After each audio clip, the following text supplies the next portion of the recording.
Hello दोस्तों, आज की कहानी है दर्द भरी सुहाग रात। सूरज आसमान में अपनी लालिमा बखेरते हुए अस्त होने जा रहा था, तो वहीं गहन अंधकार धीरे धीरे पूरे शहर को अपने आगोश में लेने के लिए आतुर था। इन सब के बीच प्रिया बड़ी तन्मन्या से अपने रूप के निखार में लगी हुई थी। प्रिया नई नवेली दुल्हन थी। हाल ही में उसकी शादी उसके बॉयफ्रेंड नितिन से हुई थी। शादी के बाद नितिन और प्रिया सारी रस्में निभाकर अपने हनीमून के लिए सोलन के एक खूबसूरत से रिजॉर्ट में आए गए थे।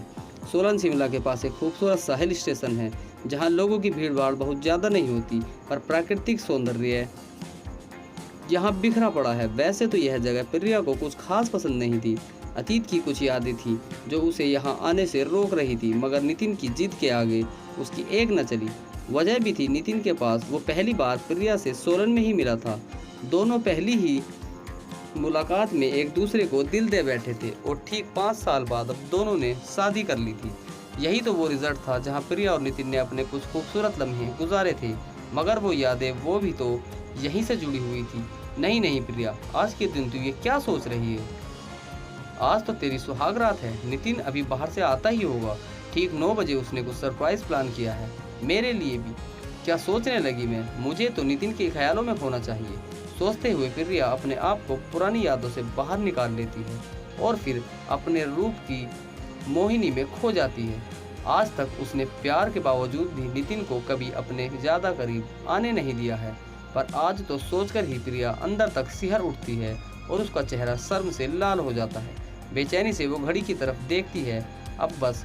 और फिर मन ही मन मुस्कुराती हुई प्रिया अचानक सिहर उठती है। ये क्या, अचानक इतनी ठंड क्यों लग रही है मुझे? अरे मेरे हाथों के तो रुएं भी खड़े हो गए हैं। प्रिया चारों तरफ नजर दौड़ाती है तो उसे खिड़की का एक पल्ला खुला हुआ सा दिखता है। ठंड आ रही है। प्रिया उठकर खिड़की तक जाती है और उसे बंद करती है। रात गहराने लगी थी और बाहर एक अजीब सा सन्नाटा छाया हुआ था। न जाने क्यों उसे कुछ अच्छा नहीं लग रहा था। वो पर्दा डालकर जैसे ही पलटती है, डर से उसकी घुटी हुई सी चीख निकल जाती है। नितिन ठीक उसके सामने खड़ा हुआ था और गहरी आंखों से उसे ही देख रहा था। प्रिया हड़बड़ाकर, नितिन तुम यहाँ कैसे आए? नितिन, मुझे तो आना ही था जाने मन। तुम किसी और को एक्सपेक्ट कर रही थी क्या? प्रिया, नहीं, मतलब तुम अंदर कैसे आए? दरवाज़ा तो बंद था। नितिन, डार्लिंग, आपको सरप्राइज देने के लिए मैंने एक और चाबी रिसेप्शन से ले ली थी। प्रिया, ओह। लेकिन नितिन प्रिया के करीब आते हुए, नहीं, कुछ नहीं, आज मेरा दिन है। आंख मारते हुए, मेरी रात है, आज तुम कुछ नहीं बोलोगी। प्रिया शर्मसार अपने आप में ही सिकुड़ जाती है। धीरे धीरे नितिन उसके करीब आने लगता है, करीब और करीब। प्रिया अपनी हया को संभाल ही नहीं पा रही थी। शर्माकर उसने अपनी आंखें बंद कर ली। तभी उसे अपने होठों पर प्यार का पहला एहसास हुआ। प्यार की छुअन, उफ! प्रिया तो मोम सी पिघल ही जाती थी। तभी उसके होठों पर बर्फ सी चादर सी जम गई। ठंड की एक लहर भीतर तक उसे जमा गई। तड़प कर उसने आंखें खोली और नितिन को जोर से धक्का दिया। प्रिया आंखें फाड़े नितिन को देख रही थी। वही नितिन उसे देखकर अजीब सी हंसी हंस रहा था। प्रिया कांपते हुए, नितिन, यह सब क्या?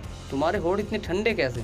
मेरी तो कभी ही नहीं जा रही है। नितिन, तो आओ तुम्हें अपने प्यार की गर्माहट दे दूं। प्रिया को नितिन का व्यवहार कुछ बदला हुआ सा लग रहा था, पर फिर भी वो कुछ ज्यादा नहीं बोली, क्योंकि नितिन ने पहले ही साफ कह दिया था कि मेरी पहली रात को तुम मुझे रोकना मत। पर फिर भी न जाने क्यों प्रिया नितिन की नज़दीकियों से घबरा रही थी। तभी नितिन ने सारी लाइटें बंद कर दी। अब कमरे में मध्यम रोशनी थी, लाल रंग की रोशनी। प्रिया का जोड़ा भी लाल, नितिन की शर्ट भी, बेडशीट भी, वहाँ सजे हुए फूल भी, यहाँ तक कि केक भी लाल रंग का ही था, जिस पर बड़ी ही सुंदर सी गुड़िया बनी थी। पर उसने भी लाल ड्रेस ही पहनी हुई थी। वैसे तो लाल रंग रोमांस का होता है, पर यहाँ कुछ अजीब सा लग रहा था, भयावह सा। प्रिया देख सब कुछ रही थी, पर न जाने क्यों खुश नहीं हो पा रही थी। तभी नितिन ने उसका हाथ पकड़ा तो वह एकदम से सिहर गई। नितिन की पकड़ इतनी मजबूत थी कि प्रिया को अपने हाथों पर उसकी पकड़ के निशान तक महसूस हो गए। कि तभी नितिन ने उसके हाथ में चाकू पकड़ा दिया। दोनों ने मिलकर केक काटा, उसके बाद एक दूसरे को खिलाया। प्रिया उठकर केक की प्लेट हटाने लगी। तभी वो पलटी थी कि कुछ अजीब सी आवाज़ आई। वो पलटी, उसने देखा कि नितिन केक पर बनी गुड़िया को काट कर खा रहा था। हालांकि वो केक की ही डॉल थी, पर वो जिस तरह से उसे खा रहा था देखकर प्रिया घबरा सी गई। नितिन की जब उस पर नज़र पड़ी तो हंसते हुए बोला, क्या हुआ? आज तो तुम्हें भी ऐसे ही काट कर खाऊंगा। प्रिया 2 कदम पीछे हट गई, पर नितिन ने बड़ी सी स्माइल देते हुए उसे अपनी ओर खींच लिया। बैलेंस बिगड़ने की वजह से वो नितिन के ऊपर गिर पड़ी। वैसे तो यह पल बड़ा रोमांटिक होना चाहिए था, लेकिन प्रिया के लिए यह किसी सदमे से कम नहीं था। वो जैसे बर्फ की सिल्ली पर गिर पड़ी थी। जितनी रफ्तार से गिरी थी उससे दुगनी रफ्तार से उठने की कोशिश करी, लेकिन नितिन की पकड़ इतनी मजबूत थी कि वो जकड़ के रह गई। इधर नितिन ने उसे गोद में उठाया और ले जाकर बिस्तर पर लिटा दिया। अब तक प्रिया ठंड से इतना कांप चुकी थी कि उसकी बोलती ही बंद हो गई थी। उसकी बर्फीली सी उंगलियां प्रिया के पूरे शरीर पर रेंगते हुए उसको भीतर तक सिहरने को मजबूत कर रही थी। अब तक तो वो भी बर्फ की सिल्ली जैसी जम चुकी थी। उसकी पहली रात का खुमार बर्फ की सिल्लियों के नीचे ठिठुर चुका था। कोई भी इतना ठंडा कैसे हो सकता है कि दूसरे की गर्मी उसे पिघला ही ना सके। आखिर हाथ कपकपाते हुए पहले ही मिलन का हश्र ऐसा था कि प्रिया ठंड के मारे हिल ही नहीं पा रही थी। उसकी आंखें बंद थी और जबड़े ठंड से कसे हुए थे। वो कुछ बोलने नहीं समझने की स्थिति में नहीं थी। तभी नितिन उसके कान में धीरे से फुसफुसाया, मैंने कहा था ना कि सुहाग रात तो तुम्हारे साथ मैं ही मनाऊंगा। सिर्फ तुम्हें वही लौटाना चाहता था जो तुमने मुझे दिया था, प्यार, सिर्फ प्यार। इतना सुनते ही प्रिया ठंड से बेहोशी की स्थिति में चली गई। बहुत देर के बाद खिड़की की ओर से गुनगुनी सी धूप की गर्माइश पाकर प्रिया की आंखें खुली। उसके शरीर का रोया रोया दुख रहा था। वो याद करने की कोशिश कर रही थी कि आखिर उसके साथ क्या हुआ। तभी वो कुछ सोचती समझती कि तभी कोई जोर जोर से दरवाज़ा पीटने लगा। प्रिया ने देखा कि नितिन तो बिस्तर पर नहीं है। बमुश्किल उसने दरवाज़ा खोला तो देखा कि नितिन हड़बड़ाया हुआ सा सामने खड़ा था। साथ में पुलिस भी है। वो बड़ा ही अस्त व्यस्त था लग रहा था। प्रिया ने सोचा कि क्या ये इसी हालत में बाहर गया था, लेकिन क्यों? पुलिस वाले के साथ होटल स्टाफ भी आया था जो प्रिया को विचित्र नज़रों से घूर रहे थे। होटल का मैनेजर बोला, मैडम, अगर आपके पति रात भर रूम पर वापस नहीं आए तो आप हमें बता सकती थी, हम लोग इन्हें ढूंढ लेते, कम से कम इनकी ये हालत तो ना होती। प्रिया असमंजस में थी। रात भर तो नितिन उसके साथ ही था, तो ये लोग ऐसा क्यों कह रहे हैं? पर अपनी सफाई में उसे कुछ बोला ही नहीं गया। वो लोग उसे नितिन के साथ छोड़कर चले गए। प्रिया नितिन को लेकर अंदर आई। अभी वो स्थिति समझने की कोशिश ही कर रही थी कि नितिन उसका हाथ पकड़कर रोने लगा। बोला, मुझे माफ़ कर दो प्रिया, मैं तुम्हारी सुहागरात खराब कर दी। मैं फंस गया था। मैंने बहुत कोशिश करी पर मैं वहाँ से निकल नहीं पाया। सॉरी प्रिया, मैं समझ सकता हूँ मेरे बिना तुम्हारी रात कैसी बीती होगी, पर मैं कुछ नहीं कर पाया, कुछ नहीं। प्रिया यह सुनकर सन्न हो गई। अगर नितिन रात को कमरे में नहीं आया था तो फिर नितिन जैसा दिखने वाला और कौन आ सकता था? और तो और उसने मेरे साथ सोचकर ही कांप गई प्रिया। उसकी सुहागरात तो हो चुकी थी, बर्फीली सुहागरात, एहसासों से भरे एक निर्जीव निष्प्राण सा मिलन, मगर किसके साथ? प्रिया ने बड़ी हिम्मत जुटाकर नितिन से पूछा, अगर तुम यहाँ नहीं आए थे तो कहाँ गए थे? तुम्हारे पास तो रूम की एक्स्ट्रा चाबी भी नहीं थी ना? नितिन, मेरे पास अगर एक्स्ट्रा चाबी होती तो मैं अभी दरवाज़ा क्यों पीटता? बात तो सही थी। नितिन अभी प्रिया से दरवाज़ा खोलने पर ही अंदर आया था। अगर नितिन सच बोल रहा है तो फिर वो सब क्या था? तभी नितिन बोला, प्रिया पता है मैंने क्या देखा? प्रिया, क्या? नितिन, मैं तुम्हारे लिए बुके लेकर आ रहा था कि अचानक से हवाएं बदल गई। थोड़ा बचने के लिए मैं इसी रिजॉर्ट के पीछे वाली ढलान पर बर्फ से फिसल कर गिर गया।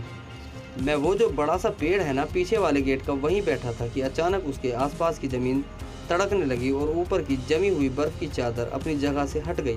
पता है, उसके नीचे से निकलकर एक लाश बाहर आई जो बिल्कुल सही लग रही थी, जैसे वो बस सो रहा हो। पर अचानक से उसने आंखें खोल दी। उसे देखते ही मैं बेहोश हो गया और रात को कुछ लोग मुझे उठाकर हॉस्पिटल ले गए, जहाँ से पुलिस मुझे यहाँ लेकर आई। नितिन हकलाते हुए बोला। नितिन, पर ऐसा क्या? वो लाश अभी भी मुझे घूर रही है। प्रिया, किसकी लाश थी? नितिन, पता नहीं। उसकी फ्रेंच कट दाढ़ी थी और घुंघराले बाल थे। यह सुनते ही प्रिया थम से नीचे जमीन पर बैठ गई। उसके मुंह से कोई आवाज़ नहीं निकली, पर दिल में एक नाम हथौड़े की तरह गूंजने लगा, ग्रीस। इसी के साथ उसके शब्द प्रिया के कानों में गूंजने लगे।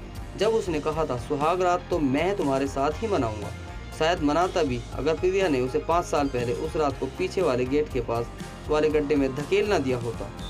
वो गड्ढा था और बर्फबारी शुरू हो चुकी थी। उसने गिरीश के साथ मंदिर में शादी कर ली थी, पर सुहागरात नहीं हो पाई थी। प्रिया की शर्त थी कि जब गिरीश कुछ बन जाएगा तभी वो उसके साथ सुहागरात मनाएगी। इसलिए उन दोनों का मिलन नहीं हो पाया था और किसी को भी इस शादी की भनक तक न थी।